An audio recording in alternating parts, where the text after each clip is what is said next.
Now we're going to look at a few more examples of how you can write more cache-friendly code. One example we first look at is what's called sparse data utilization problem, or poor fetch utilization problem. What we have here in the code to the right is an access, once more in an array, and that this is an array of structs. So you have the definition of the struct to the right. But we only access one member of the struct, which means that since all the members A, B, C, and D are outlined sequentially in the memory, that means that we will access the data sparsely, and we will not see so much reuse of the cache line in this code. However, in the code to the left, we have made an array of just one array of integers. So here we only store all the d values in the same array.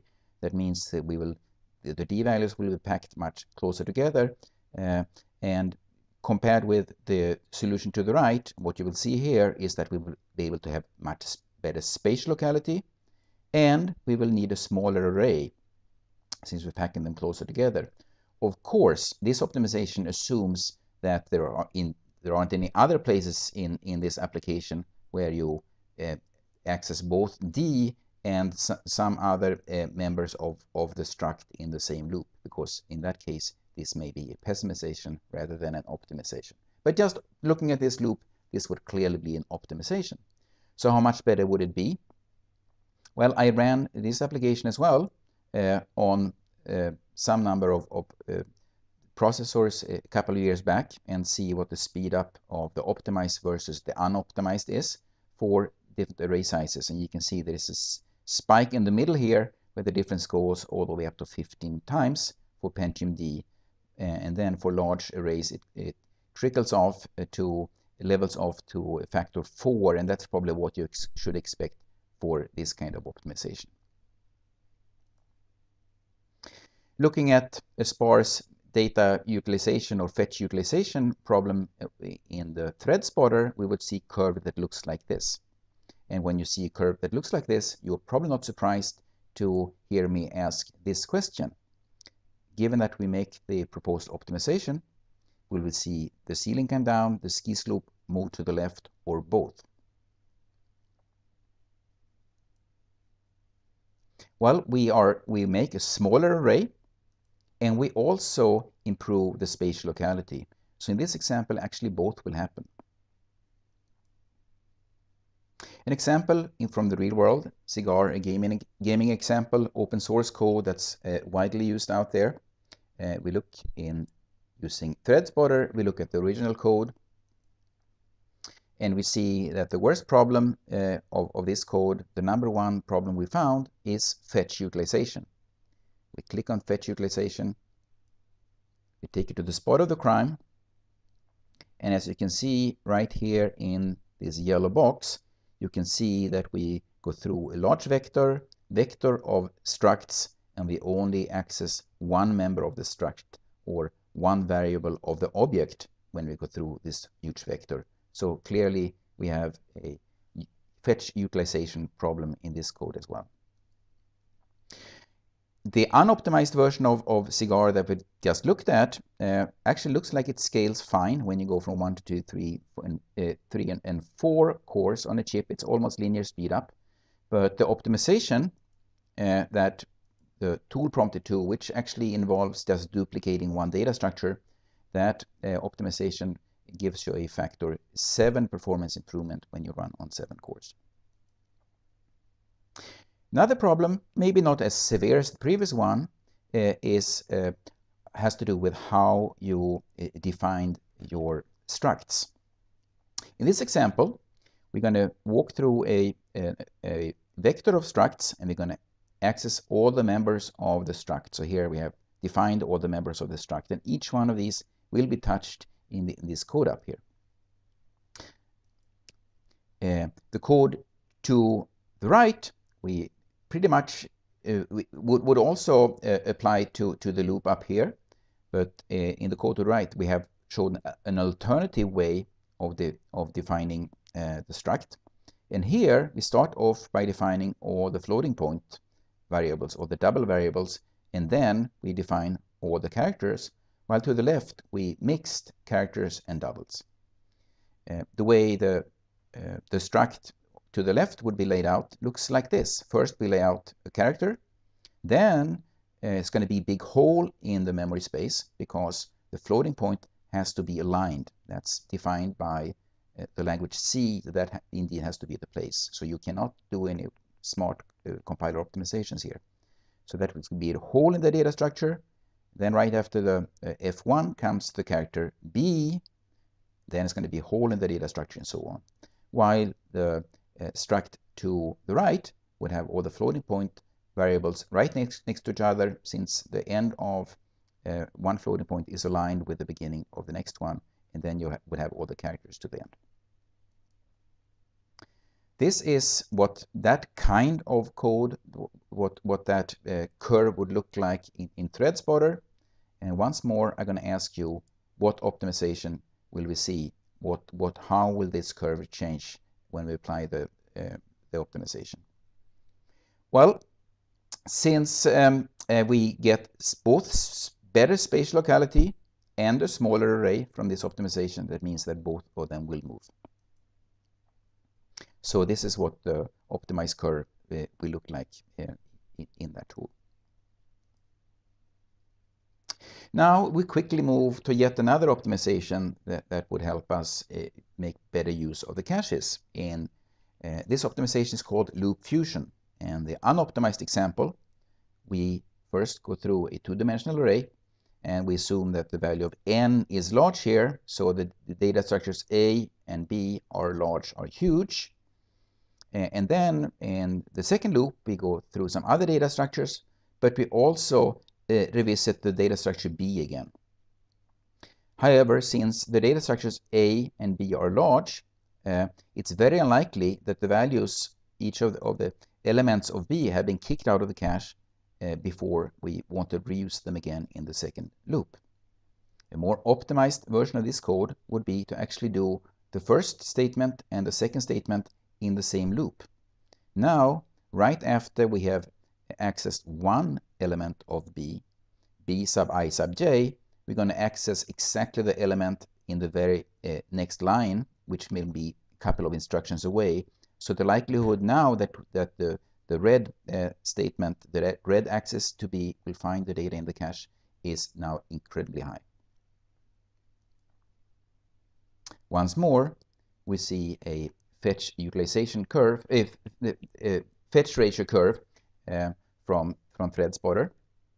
And I will once more ask the question, if we made an optimization like that, what would happen to this curve? Would it be an improvement in locality, spatial and or temporal locality, or would it imply that the size of our data structure changes?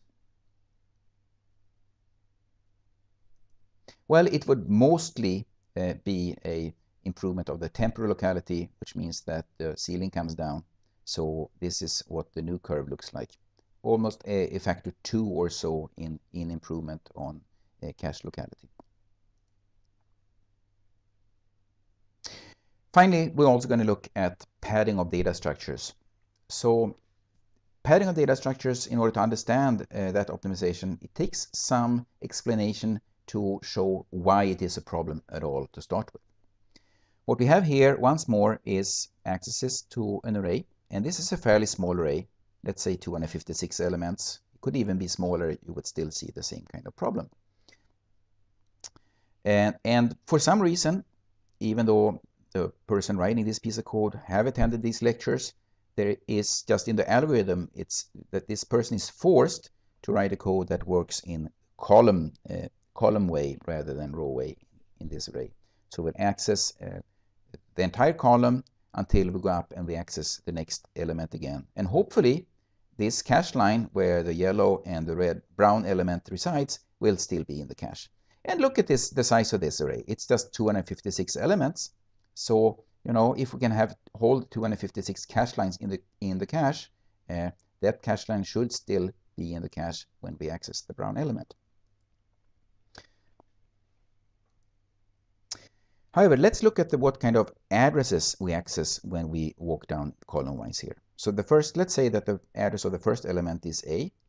Then the address of the second element is going to be A plus 256 times 8, assuming that the array contains a floating point doubles, which is represented by 8 bytes. And we also know that the dimension of this array is 256 by 256. The next element is going to be once more increasing by 256 times 8 over the previous axis and so on. So we're going to go nicely down in this column using address with a very nice stride, which is 2k. 256 times 8 is 2k byte. Okay, that looks nice. I'm still claiming we're going to have a problem. So what is the problem? Well, if you see where this blue element would index into our cache, it would end up in some of these sets. The sad truth is that the next element would also end up in the same set, assuming now that the index function uses 2k bits, or some even number of bits, and so on. So if you're really lucky, all these accesses will be to the same set. If you're a little less unlucky, they would be spread over a small number of sets, jumping with nice strides here with the index functions. The net effect is that if this is, let's say, an 8-way associative cache, we can only hold 8 cache lines in this worst case, while we needed to hold 256 cache lines to make this example a success. A better way to write this code would be to allocate a slightly larger chunk of memory when you allocated the memory for this array. So you would, to represent each line, you would have the 256 times the dataset size for each element, but then you would add a padding, which would be your favorite prime number, for example. Add 7 or 3 or 11 or whatever your preferences are. And given that you choose a very uneven and nice number here, that means that when we're going to lay out these accesses from the column into how they are indexed into the cache, they're all going to have the nice stride plus the padding, the prime number here, 2 times the prime number, and so on. So that means that when they're laid out in the cache, it's very likely that they will be smeared out over more of the sets in the cache, and that means we're going to avoid lots of misses, more specifically lots of conflict misses. The last example I'm just going to talk very, very briefly about. It would require a full lecture by itself. It's a simple algorithm that you're all aware of, which is to multiply the array y and the array z, and you put the result in array x. And the way that happens is, in order for you to calculate the yellow value in x, you take all the elements of the row I and all the elements of column j, and you multiply them together and add the result to get the new value to put in x, and you're all aware of that. And then we're going to calculate the blue value and so on. That means that in order for us to calculate all the values here in the x array, all the values in one row, we're going to have to use all the elements in z some number of times. And then when we go down and we access the next row of array x, that means for calculating those values, we once more also have to go through the entire array z. And if z is larger than the cache, that means that we are going to bring that array into the cache over and over again. But since the cache is small enough to hold it, all that data will be evicted before it's needed the next time. What blocking is about is to write a piece of code where we make sure that we use we divide a z into some number of blocks. So what I'm showing you here is the first block. Then we use all these elements of this block over and over again until we don't need them anymore. And then we move down and start to operate on the next block. So if we choose the size of this block to be smaller than the cache size. That means this block will stay in the cache for as long as we need it, and then when the algorithm moves on, we start to work on a different block, and we will never ever have to bring the first block into the cache again. To show you a movie over how that code works, the code I'm showing up here, I've sort of animated what's going on in this application. So what you see here is in the inner loop, this is where all the interesting stuff is taking place. And so the loop number 1 will first calculate the partial result for this element of x using all the data in the first block. It will do that by first multiplying those 3 values in y by those 3 values in z. Then the second loop will move our calculation to the right in z. So we'll take these 3 values and multiply by the 3 values in y.